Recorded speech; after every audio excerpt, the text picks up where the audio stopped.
Hola amigos parantosku Mahadamangos. Makasih buat kalian yang nontonin video-video di channel ini, terutama buat kalian yang selalu komen dan dukung Mimin buat si Mimin ini nambah semangat buat videonya.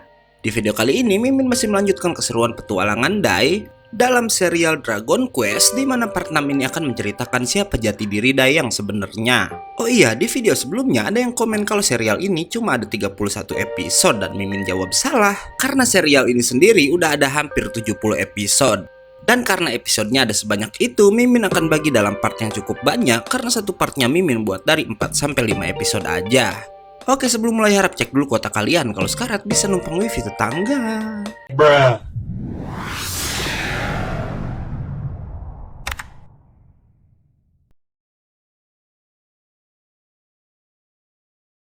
Scene dibuka dengan Popu yang terus berlatih bersama Matorifu, di mana Popu udah bertambah kuat dan bisa menggunakan beberapa sihir baru walau ia masih kalah dari guru barunya itu.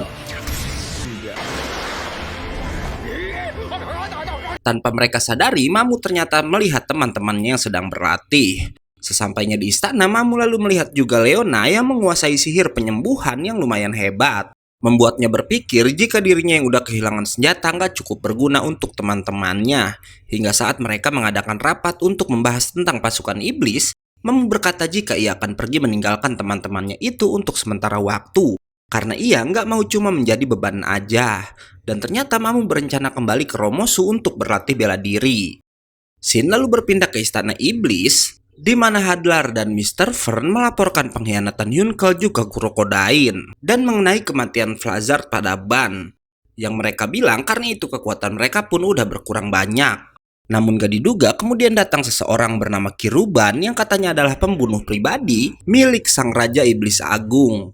Dan di sini terlihat jika Mr. Fern dan Kiruban udah saling mengenal, sementara Hadlar yang baru pertama bertemu langsung diejek karena kegagalannya mengalahkan Dai. Dan karena itu Hadlar bilang ia akan mengalahkan Dai secepatnya. Tapi Baran, sang jenderal divisi naga, lalu datang dan berkata jika ini gilirannya untuk melawan Dai. Baran lalu bilang ia tahu alasan Hadlar nggak mengajaknya bertempur di Papuninka, yang katanya itu karena Dai adalah seorang kesatria naga yang ada di dalam legenda. Setelah itu, Kiruban menunjukkan sebuah kunci yang ternyata ia udah diperintahkan Ban untuk memindahkan istana iblis karena Yunkel dan Kurokodain mengetahui lokasi markas mereka. Di mana dengan menggunakan kunci tersebut, Kiruban bisa membuat kastilnya bergerak dan berpindah tempat sendiri. Kita kembali pada Mamu yang akhirnya pergi meninggalkan teman-temannya, di mana Leona tahu kalau tujuan Mamu adalah pegunungan Romosu karena konon di sana hidup seorang dewa bela diri. Popu yang menyukai Mamu lalu memberanikan diri mengejarnya dan berkata jika ia akan mengantar Mamu ke pegunungan Romosu dengan sihir teleportasinya, karena ia tahu lokasi hutan itu saat berlatih bersama Matorifu. Mereka pun akhirnya pergi dari sana, namun si Popu malah salah mendarat di hutan gelap tempat mereka pertama kali bertemu dulu. Yang ternyata sihirnya bisa salah mendaratkan mereka karena Popu mengenang tempat itu.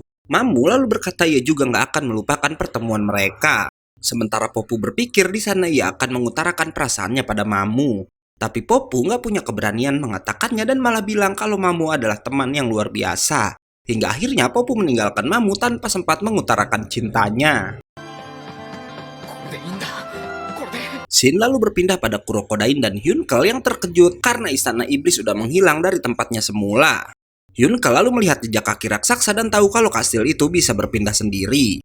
Ia lalu meminta si buaya melaporkan hal itu pada Dai, sementara ia sendiri akan mengikuti jejak kaki dari istana iblis. Keesokan harinya di kerajaan Papuninka, Dai bertanya pada sang putri di mana ia bisa mendapatkan pedang baru, dan Leona bilang Dai harus pergi ke kerajaan Bengarna karena di sana merupakan pusat perdagangan. Sementara itu, Popu diberikan beberapa benda sihir oleh Matorifu sebelum ia melanjutkan perjalanan, dan sebelum berpisah, Matorifu berpesan agar Popu selalu ada di sisi Dai untuk mendukungnya. Di lain sisi, Leona diam-diam udah pergi bersama Dai menuju kerajaan Bengarna, membuat semua pengawalnya panik.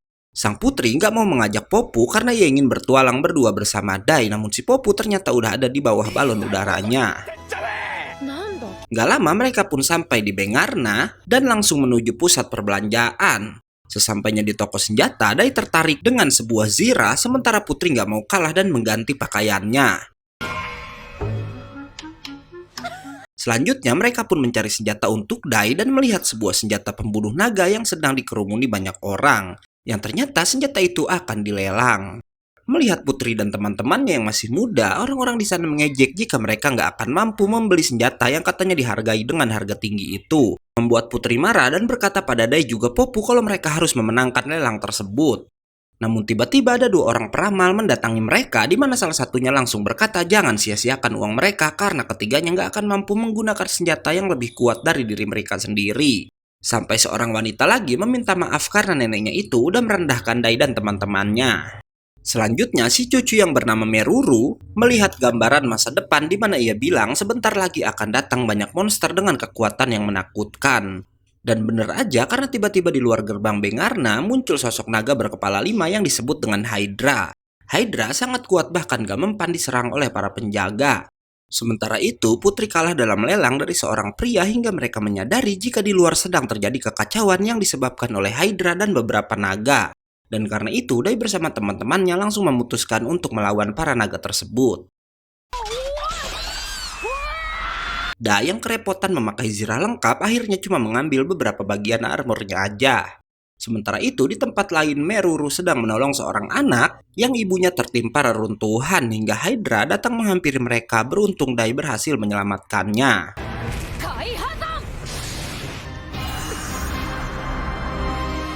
Dai langsung bertarung dengan Hydra, walau pedangnya nggak bisa menembus kulit keras sang naga. Bahkan kemudian pedangnya harus patah dan Dai sendiri terkena api dari naga tersebut.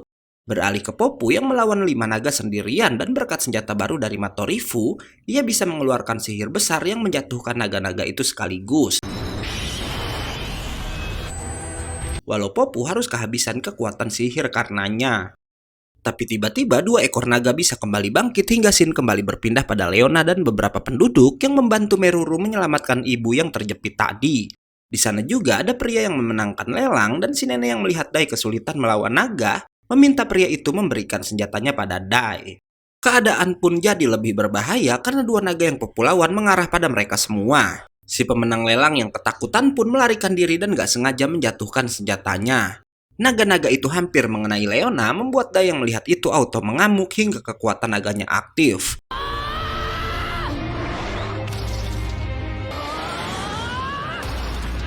Ia pun lalu menolong ibu yang terjepit tadi dan kemudian kembali melawan Hydra. Ia lalu meraih senjata pembunuh naga, di mana senjata itu bisa menembus kulit sang naga dan sebagai penutup Dai pun menghabisi naga tersebut dengan Raidein. Setelah kemenangan itu, Dai pun menuju anak kecil yang ibunya udah ia selamatkan, tapi si bocil nggak ada akhlak malah takut pada Dai. Begitupun juga dengan para penduduk yang ada di sana hingga tiba-tiba ada suara seseorang yang mengatakan mereka takut pada Dai karena Dai itu bukanlah manusia. Dan ternyata suara itu adalah suara sang malaikat maut Kiruban dan dialah yang udah mengutus para naga untuk mencari tahu kemampuan Dai. Kiruban lalu bilang kalau sekarang ia udah tahu siapa Dai sebenarnya dan kemudian pergi begitu aja. Senjata pembunuh naga pun kembali lenyap setelah dipakai menusuk tubuh Kiruban.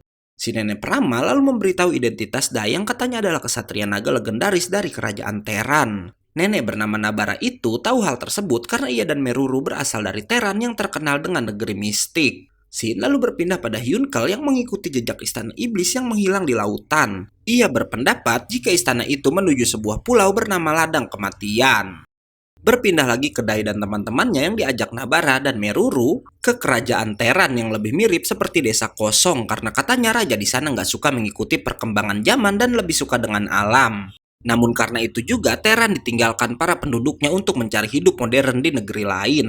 Dai lalu terlihat nggak sabar ingin segera mengetahui siapa dia sebenarnya. Nabara pun membawa Dai ke monumen naga yang mempunyai lambang sama seperti yang ada di dahi Dai, di mana Teran ternyata menyembah dewa naga dan tanda itu adalah lambang dari kekuatan sang dewa. Dan konon manusia yang mempunyai lambang itu dipercaya sebagai utusan dewa naga dengan kekuatan yang luar biasa untuk menghancurkan semua ciptaan. Nabara lalu menunjukkan kuil terlarang di dasar danau yang katanya jiwa dewa naga beristirahat di sana. Dan untuk mencari petunjuk tentang kesatria naga, Dai harus pergi ke sana. Dai kemudian berkata jika ia akan pergi sendirian dan karena itu Leona memberikan Dai sebuah pedang yang sempat ia beli di Bengarna. Dai lalu berkata jika selama ini ia nggak masalah dan nggak pernah mencari tahu siapa dirinya yang sebenarnya karena para monster di Pulau Dremlin menerimanya dengan baik. Tapi karena kejadian tadi, Dai nggak mau suatu hari para manusia termasuk teman-temannya membenci Dai. Karena itu, ia yang sekarang akan mencari tahu apakah dia manusia atau bukan.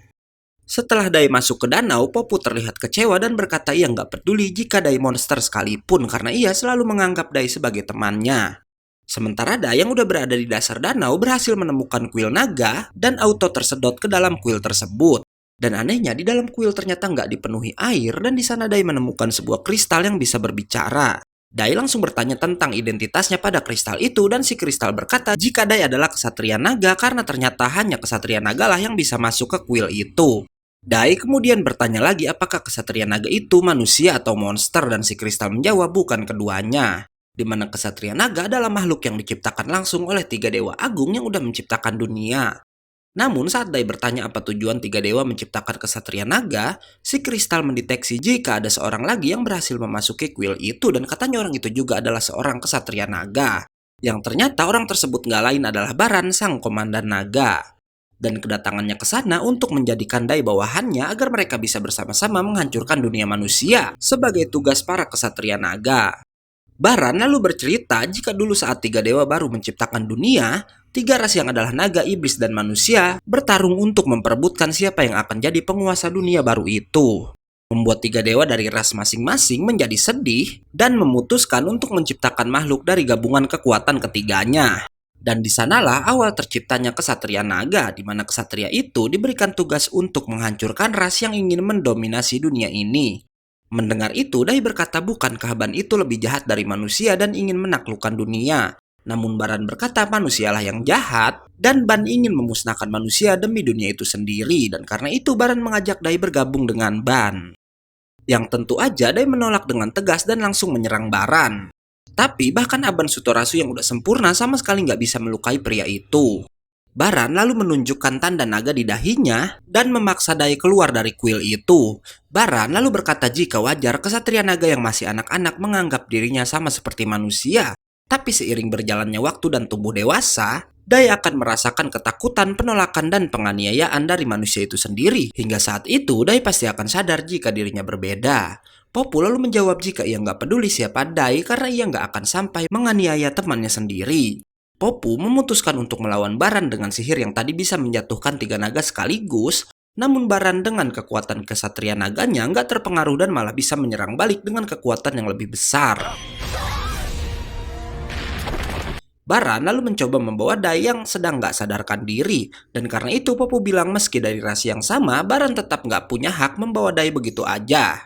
Namun Baran menjawab dengan kata-kata yang mengejutkan. Yang ia bilang ia punya hak pada Dai karena Dai itu adalah anak laki-lakinya yang mempunyai nama asli Dino dan menghilang pada 11 tahun lalu. Tanpa mereka sadari ternyata Zabuera sedang memata-matai mereka semua bersama Hadlar dan juga Kiruban. Hingga nggak lama Mr. Fern datang dan bilang jika Ban akan datang menemui mereka. Ban lalu berkata jika semuanya semakin jadi menarik dan lalu bertanya pada Mr. Fern tentang kekuatan Dai. Yang ternyata si Mr. Fern memberikan zirah pada Plazard di pertarungan sebelumnya karena ia hanya ingin menguji kekuatan Dai dan terbukti kalau Dai adalah seorang kesatria naga. Ban sangat senang karena katanya ia akan segera mempunyai 2 kesatria naga di pihaknya. Dan karena itu jika Baran berhasil merekrut Dai, ia akan diangkat menjadi komandan kegelapan menggantikan Hadlar. Dan di sini akhirnya terbongkar kenapa Hadlar nggak membiarkan Baran bertemu Dai. Karena ia takut posisinya diambil oleh Baran. By the way, komandan kegelapan itu ada 1 tingkat di atas para komandan pasukan iblis ya guys. Balik lagi ke Dai yang kembali bangkit saat Baran akan membawanya. Ia berencana melawan Baran menggunakan Aban Sutorasu, namun Baran berkata untuk manusia, Aban Sutorasu adalah jurus yang luar biasa, namun itu gak akan mempan terhadapnya. Dan karena itu, Dai pun membangkitkan kekuatan naganya dan berhasil menggabungkan Raidein dengan Aban Sutorasu, di mana jurus itu bisa mendorong Baran walau belum bisa melukainya. Bahkan Baran berhasil menyerap kekuatan Raidein Sutorasu dalam pedangnya sendiri dan mengembalikan serangan itu pada Dai.